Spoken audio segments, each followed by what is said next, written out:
இந்திய பிரதமர் மோடி திடீர்னு டெல்லியில இருந்தபடி நாட்டு மக்கள் கிட்ட தொலைக்காட்சி வழியா பேசினார். அப்போ இரவு 12 மணி முதல் இந்தியாவோட அனைத்து பகுதிகளிலையும் 500 ரூபாய் 1000 ரூபாய் நோட்டுகள் செல்லாது அப்படின்னு அறிவிச்சாரு.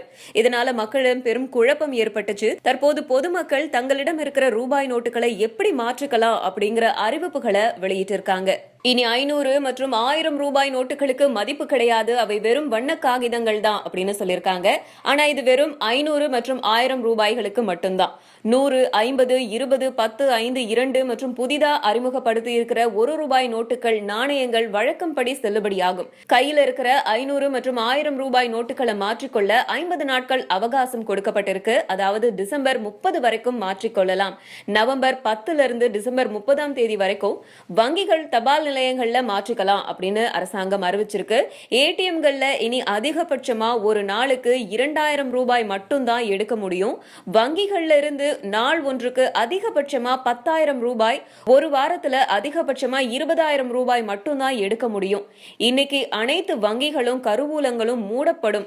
இன்றும் நாளையும் ஏடிஎம்கள் செயல்படாது அப்படின்னு அறிவிச்சிருக்காங்க. வங்கிகள்ல போய் பணம் பெறணும் அப்படின்னு நினைக்கிறவங்க அரசு கொடுத்திருக்கிற வருமான வரி நிரந்தர கணக்கு அப்படின்னு சொல்லப்படுற பேன் அட்டை இல்ல ஆதார் அட்டை, தேர்தல் அட்டையை பயன்படுத்தலாம். நவம்பர் 10 இருந்து நவம்பர் 24 வரை நாள் ஒன்றுக்கு அதிகபட்சமா 4,000 ரூபாய் மதிப்புள்ள 500, 1000 ரூபாய் நோட்டுகளை மாற்றிக்கலாம் அப்படின்னு சொல்லியிருக்காங்க. இந்த காலகட்டத்தில் கையில உள்ள 500, 1000 ரூபாய் நோட்டுகளை வங்கிகள்ல முதலீடு செய்யறதுக்கு எந்த ஒரு உச்ச வரம்பும் இல்ல அப்படின்னு சொல்லியிருக்காங்க.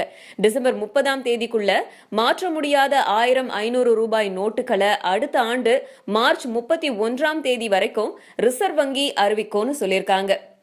நவம்பர் 11, 12ஆம் தேதி வரைக்கும் 500, 1000 ரூபாய் நோட்டுகளை விமான நிலையம், ரயில்வே டிக்கெட், அரசு பஸ்கள், மருந்தகங்கள்ல பயன்படுத்த முடியும் அப்படின்னு அறிவிச்சிருக்காங்க. ஈறுகளில் ரத்தமா, பல்லு வலியா, உங்கள் பேஸ்ட்ல உப்பு இருக்கா, உங்க பேஸ்ட்ல நீம் இருக்கா, வெங்காயம் இருக்கு, வெண்ணெய் அதை வச்சு தானடா பிறந்ததுன்னு விளங்கிட்டு இருந்தா, அதை பறிச்சுக்கிட்டு போய் பேஸ்ட் போடு, அதை போடு, இதை போடுன்ட்டு பூரா ஆடுது.